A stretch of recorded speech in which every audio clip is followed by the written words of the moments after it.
Good morning बच्चों।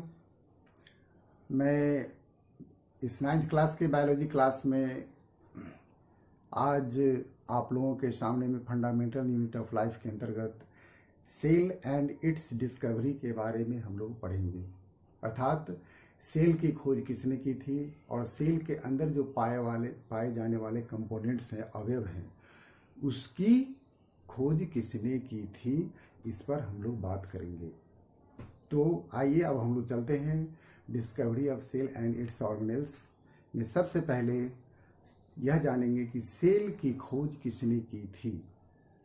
सबसे पहले हम जानें कि सेल की खोज रॉबर्ट हुक साहब ने 1665 ईस्वी में किया था। किस चीज़ से किया था? तो कॉर्क स्लाइस को देख उन्होंने अपने ही द्वारा बनाए गए माइक्रोस्कोप से देखा। तो उसमें उन्होंने क्या देखा कि मधुमक्खी के छत्ते के समान अर्थात हॉनीकॉम्ब के जैसा वो स्ट्रक्चर दिखा। जिस तरह से हॉनीकॉम्ब में छोटे छोटे छोटे छोटे ग्लोबुलर टाइप का, हेक्सागोनल, पेंटागोनल टाइप का सेल्स दिखाई देता है, कोठरी के जैसा, छोटा छोटा कोठरी के जैसा, उसी तरह का स्ट्रक्चर उनको दिखा कॉर्क स्लाइस में। जिसको उन्होंने क्या कहा कि यह एक छोटा छोटा जो यह रूम लाइक स्ट्रक्चर है, या जो एक ब्लॉक लाइक स्ट्रक्चर है, हेक्सागोनल, पेंटागोनल, यह क्या है? उसको उन्होंने कहा सेल कहा। क्या कहा? सेल कहा। वह सेल की खोज उन्हीं के नाम पर जाता है, इसीलिए हम लोगों ने रॉबर्ट हुक साहब को सेल के खोज का जनक मानते हैं, यानी फादर ऑफ सेल इन्वेंटर कहते हैं हम लोग। यह 1665 ईस्वी में हुआ था। दूसरा पॉइंट है लीवेनहॉक साहब का।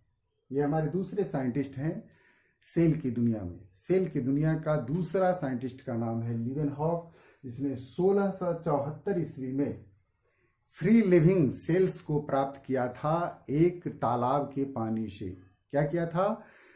तालाब के पानी से उन्होंने एक फ्री लिविंग सेल्स को प्राप्त किया था, जो रॉबर्ट हुक के द्वारा बनाए गए माइक्रोस्कोप को उन्होंने थोड़ा सा इम्प्रूव्ड कर दिया था, यानी उसे थोड़ा सा डेवलप करके, और तब उन्होंने तालाब के पानी में से उन्होंने सूक्ष्मजीवी को प्राप्त किया था।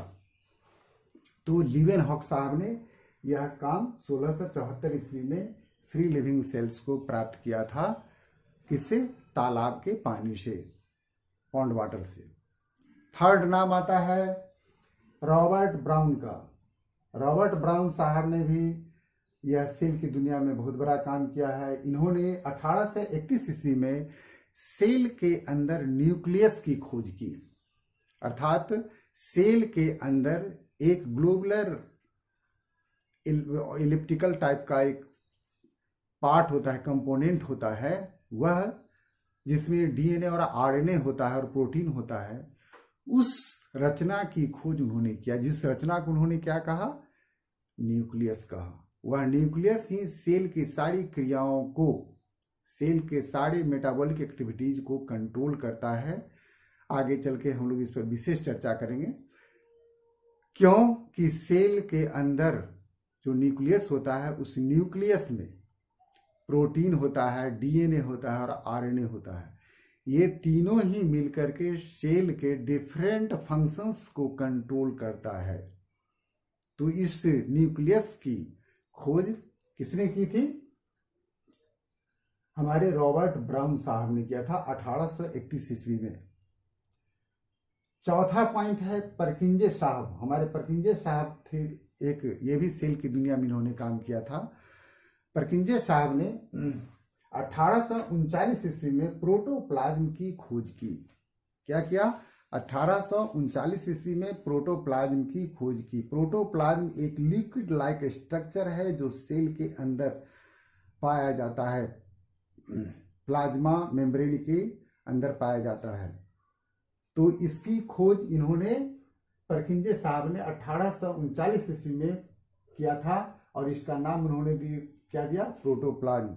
एक लिक्विड पदार्थ होता है जिसको कि हम लोग जान रहे हैं, यह प्लाज्मा मेम्ब्रेन के नीचे पाया जाता है और न्यूक्लियस के बीच में। तो इस तरह से परकिंजर साहब ने प्रोटोप्लाज्म की खोज की। अब पांचवें हैं सेल थ्योरी को देने वाले। सेल थ्योरी को देने वाले दो वैज्ञानिक हैं, जो वैज्ञानिक का नाम है सीले एंड स्वान। इन्होंने 1838 में सीले साहब ने और 1839 ईस्वी में स्वान साहब ने सेल थ्योरी दिया था, जिसमें उन्होंने कहा था कि cell is the basic unit of life, अर्थात सेल जो है वह किसी भी जैविक जीवित प्राणी के का क्या है, वह बेसिक यूनिट है, अर्थात वह बेसिक इकाई है। अर्थात यह हुआ कि यदि सेल नहीं होगा तो कोई भी प्राणी की कल्पना हम नहीं कर सकते हैं। जिस तरह से एक ईंट के बिना एक महल की कल्पना हम नहीं कर सकते हैं, उसी तरह से एक सेल के बिना हम जीवित प्राणी की कल्पना नहीं कर सकते हैं। जिस तरह से एक व्यक्ति एक परिवार में रहता है तो एक कई समाज के और परिवार के यूनिट को हम लोग एक व्यक्ति कहते हैं, एक मनुष्य कहते हैं। एक मनुष्य के मिलने से परिवार बनता है, परिवार के मिलने से एक मोहल्ला बनता है, मोहल्ला के मिलने से गांव बनता है, गांव के मिलने से इसी तरह से होते होते ब्लॉक बनते हैं, फिर डिस्ट्रिक्ट बनते हैं, फिर स्टेट बनते हैं, फिर कंट्री बनते हैं, फिर पूरा विश्व बनता है। ठीक उसी तरह से एक सेल के मिलने से क्या होता है, एक जीव का निर्माण होता है। सेल अनेकों अनंत सेल मिलने से बनता है, इसलिए सेल को उन्होंने क्या कहा, बेसिक यूनिट ऑफ लाइफ। तो यह सीले एंड स्वान साहब ने सेल थ्योरी दिया था। उसके बाद वर्चो साहब ने 1855 ईस्वी में, ध्यान देने की बात है, इन्होंने भी सेल पर काम किया। उन्होंने कहा कि all the cells are arises from the pre existing cells. यहां पर बहुत बड़ा एक क्वेश्चन आता है। वर्चो साहब ने क्या कहा 1855 ईस्वी में कि ऑल द सेल्स, सभी सेल्स जो है वह प्री एग्जिस्टिंग सेल्स से बने होते हैं। किससे बने होते हैं, प्री एग्जिस्टिंग सेल्स से बने होते हैं। अब एक बात प्रश्न, इनका थ्योरी था, इन्होंने दे दिया कि all the cells arise from the pre existing cells, लेकिन यह मल्टी सेलुलर एनिमल के लिए लागू होता है। लेकिन यूनिसेलुलर ऑर्गेनिज्म जो है वह कहां से आया, यह वर्चो साहब का जो यह सिद्धांत है, यह यूनिसेलुलर ऑर्गेनिज्म के बारे में यह कोई अपना एक्सप्लेनेशन नहीं दे रहे हैं, कोई क्लेरिफिकेशन नहीं कर रहे हैं। अर्थात उस यूनिसेलुलर, मल्टी सेलुलर ऑर्गेनिज्म तो ठीक है, वो आ गया, यूनिसेलुलर ऑर्गेनिज्म से आ गया है, एक सेल से अनेक सेल डिवाइड करके बन गया, लेकिन यूनिसेलुलर ऑर्गेनिज्म कैसे बना, इसके बारे में वर्चो साहब ने कुछ नहीं बताया। तो यहां पर हम आपको बच्चों सोचना है कि जो यूनिसेलुलर ऑर्गेनिज्म बनते हैं, तो ऑर्गेनाइजेशंस ऑफ लिविंग बीइंग्स में आया है कि एटम और एटम के मिलने से मॉलिक्यूल बनता है, और मॉलिक्यूल के बनने से सेल बनता है।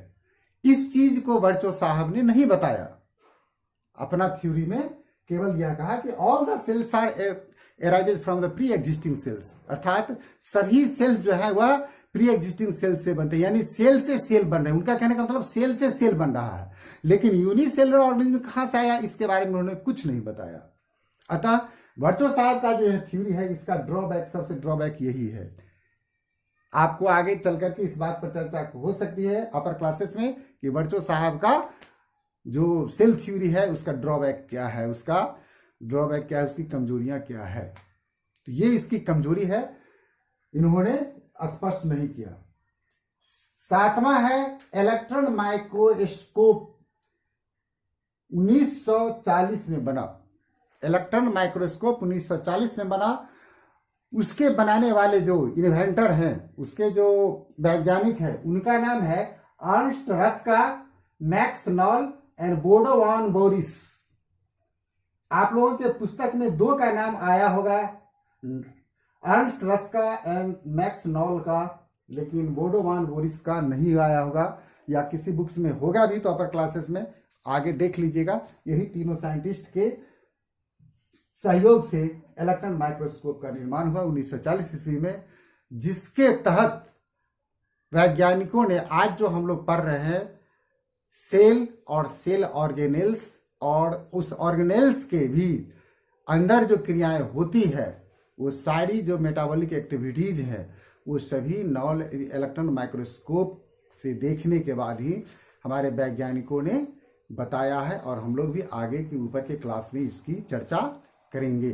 तो इस तरह से हम लोग देखते हैं कि Knoll and Ruska and Bodo von Borries ने इलेक्ट्रॉन माइक्रोस्कोप का आविष्कार 1940 ईस्वी में किया, जिसके द्वारा हम लोग सेल और सेल के डिफरेंट पार्ट्स और उसके फंक्शंस और स्ट्रक्चर्स का स्टडी हम लोग विस्तार से करते हैं। यदि इलेक्ट्रॉन माइक्रोस्कोप नहीं बना होता तो सेल के डिफरेंट फंक्शंस एंड स्ट्रक्चर्स को और उसके कंपोनेंट्स एवं उसके स्ट्रक्चर्स को हम लोग अभी तक नहीं जान पाते। इसीलिए Knoll and Ruska and Bodo von Borries को बहुत बहुत धन्यवाद, जिसने इलेक्ट्रॉन माइक्रोस्कोप बना करके बायोलॉजी की दुनिया में एक बहुत बड़ा योगदान दिया है।